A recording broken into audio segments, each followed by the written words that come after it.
Yes.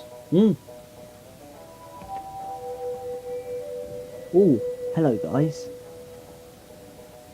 So, I'm here to talk about, is this Doctor underrated? Let's find out.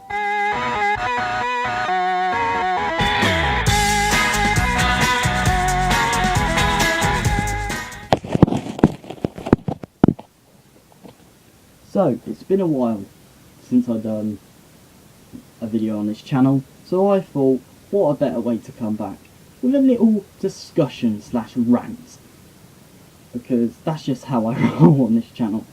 I'm here to talk about this fella, the first Doctor, played by William Hartnell. The thing is, I was thinking this for quite some time. I wanted to do a video, you know, where I basically just talk about something quite positive, but also quite negative. But there's a thing I've noticed in the fandom, especially with the younger audience, is because, you know, it was not that long ago, myself, my girlfriend Hannah, were looking at this poll for, you know, whose was the favourite Doctors, you know, all the 13 or 14, because some reason they include Peter Cushing, I don't know why that happened. And Hartnell, I noticed, was quite low again. And even the War, you know, I'm pretty sure the War Doctor was higher than Hartnell. Yeah. Okay. But the thing is, I just don't get it. You know, why is the first Doctor so underrated? You know, why? I mean, is it the fact that, you know, his era is black and white?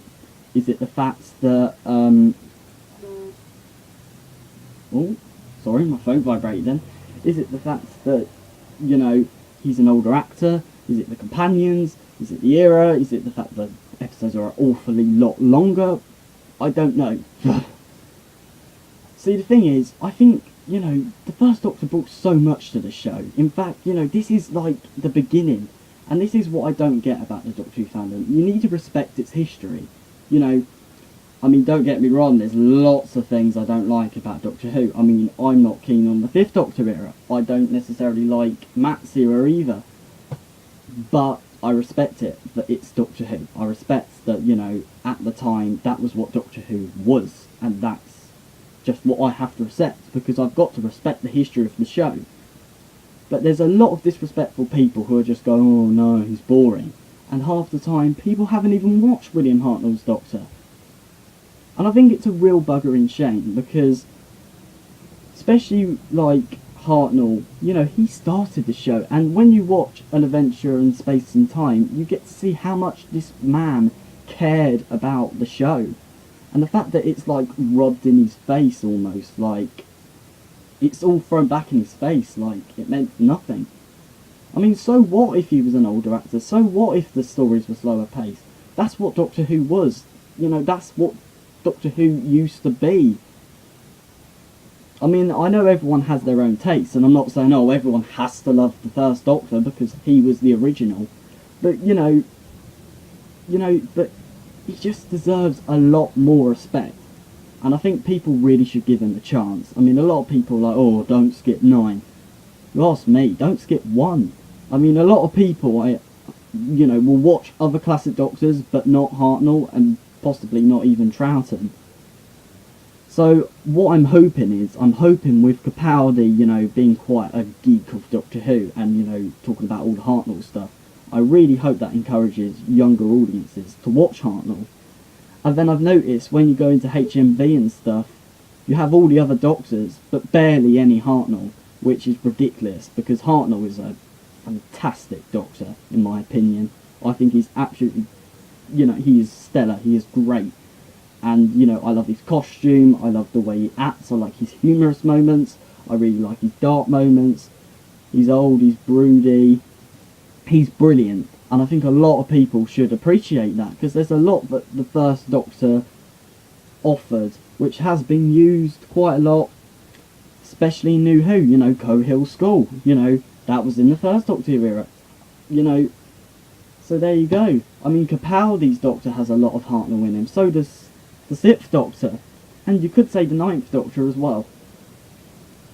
So really, I just don't get why he's so underrated, and I think a lot of people need to give him the chance. I mean, there's fantastic stories which people should watch. I mean, you've got stories like The Unearthly Child, the very first Doctor Who story, absolutely brilliant. And then you've got stories like, the first Dalek story, Dalek Invasion of Earth, The Time Meddlers. Oh, I love that story. I mean, not a lot of people like The Web of Fear, but I like... No, not The Web of Fear. The Web Planet. I really like that. A lot of people need to watch Hartnell's stories, because Hartnell is a doctor who started off this adventure, and without him, I don't think we'd be anywhere near as close as where we was now. And the fact that he carried on, no matter how ill he was, he carried on being the Doctor. He didn't want to go. It wasn't his decision. I'm pretty sure if Hartnell wasn't ill, or if he had the choice, he still would have stayed on as the Doctor. So a man like that, he's a hero for me. He's like the hero of Doctor Who. In fact, he's probably done so much. I'm not saying all the other actors didn't, but he really cared about Doctor Who. And I think a lot of fans should respect that and watch his episodes. And respect Doctor Who history. But yeah, that's the only thing I wanted to bring across is, Doctor doesn't need to be underrated. And I just really hope that this has helped fans realise, what they're missing out on. Just don't skip one.